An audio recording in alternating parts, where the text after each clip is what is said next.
সুপ্রিয় শিক্ষার্থী, সম্মানিত ভিউয়ার, আসসালামু আলাইকুম।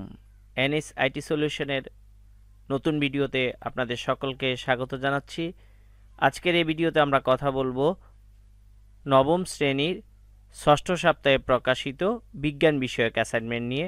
এটি হচ্ছে বিজ্ঞানের সর্বশেষ অ্যাসাইনমেন্ট। প্রিয় শিক্ষার্থী, তোমরা এই ভিডিওটি না টেনে শুরু থেকে শেষ পর্যন্ত দেখবে, তাহলে তোমাদের বিজ্ঞান বিষয়ক অ্যাসাইনমেন্টটি তোমরা গোছালোভাবে লিখতে সক্ষম হবে। তোমরা যারা এখনও আমাদের এই চ্যানেলটি সাবস্ক্রাইব করো নাই, আমাদের এই চ্যানেলটিতে নতুন, তোমরা আমাদের এই চ্যানেলটি সাবস্ক্রাইব করে পাশে থাকা নোটিফিকেশন বেলটি অন করে দিয়ে আমাদের চ্যানেলে আপলোড করা ভিডিওগুলো পেতে আমাদের সাথেই থাকবে।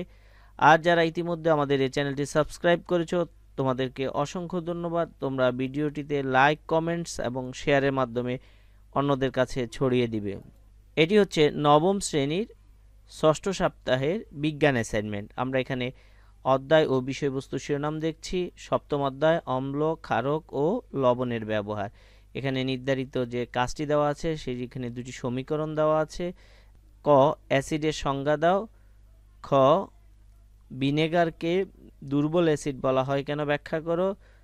গ, উদ্দীপকের ২ নং বিক্রিয়া দুটি সম্পূর্ণ করে ধরন ব্যাখ্যা করো। ঘ, পাকস্থলীতে অ্যাসিডিটির সমস্যা হলে এ থেকে উত্তরণের ক্ষেত্রে উল্লেখিত বিক্রিয়া দুটির ভূমিকা ব্যাখ্যা করো। তাহলে শিক্ষার্থীরা, আমাদের এই যে বিজ্ঞান বিষয়ক যে অ্যাসাইনমেন্ট, সেই অ্যাসাইনমেন্টের শিরোনাম হবে অম্ল, ক্ষারক ও লবণের ব্যবহার। আমরা এখানে যে সৃজনশীল প্রশ্নটি দেওয়া ছিল তার জন্য আমরা কিছু নমুনা উত্তর সেট করেছি। আশা করি তোমরা এই নমুনা উত্তরগুলো দেখে তোমাদের অ্যাসাইনমেন্টটি গোছালোভাবে লিখতে পারবে, অথবা তোমাদের মেইন বইয়ের সহযোগিতায় তোমরা এর চেয়ে বেটার কোনো অপশন থাকলেও সেটিও তোমরা লিখতে পারো। তোমাদেরকে যে হুবহু এই নমুনা উত্তরটি লিখতে হবে ঠিক তা নয়। ক নম্বর, যে অ্যাসিড কাকে বলে? অ্যাসিড যদি কোনো যৌগ জলীয় দ্রবণে বিয়োজিত হয়ে হাইড্রোজেন আয়ন প্রদান করে, ফলে তা নীল লিটমাস কাগজকে লাল করে, তবে ওই যৌগকে অ্যাসিড বলে। অ্যাসিড টক স্বাদ যুক্ত। আমাদের খ নম্বর যে প্রশ্নটি ছিল, ভিনেগারকে কেন দুর্বল অ্যাসিড বলা হয়? অ্যাসিড মূলত জলীয় দ্রবণে বিয়োজিত হয়ে হাইড্রোজেন আয়ন প্রদান করে। যে সকল অ্যাসিড পানিতে আংশিকভাবে বিয়োজিত হয়, অর্থাৎ যতগুলো অ্যাসিডের অণু থাকে তার সবগুলো হাইড্রোজেন আয়ন তৈরি করে না, জৈব অ্যাসিডসমূহ দুর্বল অ্যাসিডের অন্তর্ভুক্ত। অ্যাসিটিক অ্যাসিড অর্থাৎ CH3COOH এর 6 থেকে 10% জলীয় দ্রবণকে ভিনেগার বলে। অ্যাসিটিক অ্যাসিড হলো জৈব অ্যাসিড। এদের বিয়োজন মাত্রা খুব কম, যার কারণে জৈব অ্যাসিডকে দুর্বল অ্যাসিড বলা হয়। ভিনেগার পানিতে আংশিকভাবে বিয়োজিত হয় বলে এটাকে দুর্বল অ্যাসিড বলা হয়।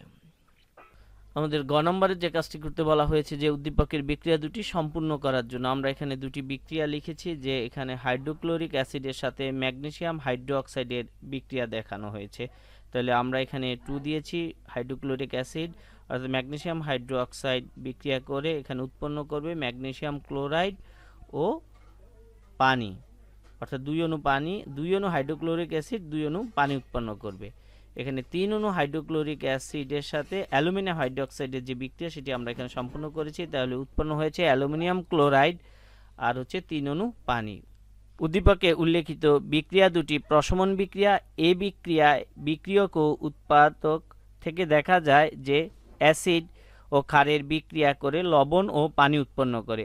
আমরা জানি যে বিক্রিয়ায় অ্যাসিড ও ক্ষারের বিক্রিয়া করে লবণ ও পানি উৎপন্ন করে সেটি প্রশমন বিক্রিয়া। এই লিখিত বিক্রিয়া নিম্নরূপ, অর্থাৎ অ্যাসিড ক্ষারকের সঙ্গে যুক্ত হয়ে লবণ ও পানি উৎপন্ন করবে।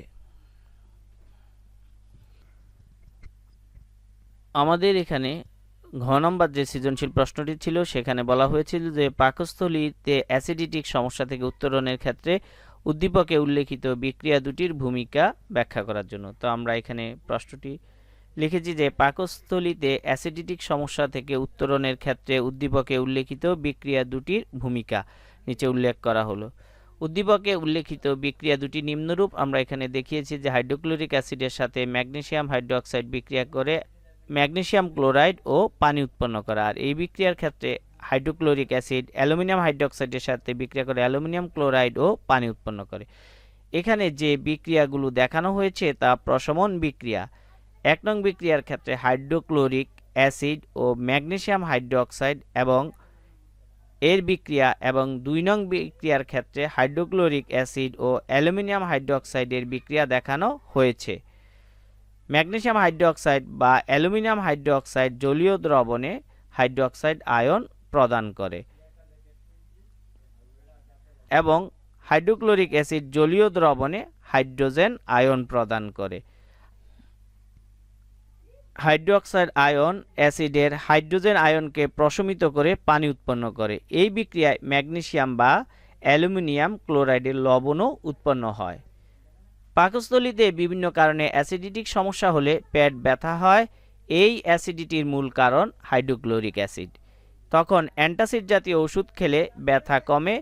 উপরোক্ত বিক্রিয়া দুটির ক্ষেত্রে হাইড্রোক্লোরিক অ্যাসিড ও ম্যাগনেসিয়াম হাইড্রোক্সাইড বা অ্যালুমিনিয়াম হাইড্রোক্সাইড প্রশমন বিক্রিয়া করে, ফলে অতিরিক্ত হাইড্রোক্লোরিক অ্যাসিড নিষ্ক্রিয় হয়ে যায় এবং ব্যথা থাকে না, যা উদ্দীপকের উল্লেখিত বিক্রিয়াগুলোতেই দেখানো হয়েছে। তাহলে আমরা সর্বশেষ বলতে পারি যে উদ্দীপক উল্লেখিত বিক্রিয়াগুলো ব্যাপক ভূমিকা রয়েছে পাকস্থলীতে অ্যাসিডিটিক সমস্যা নিরসনে।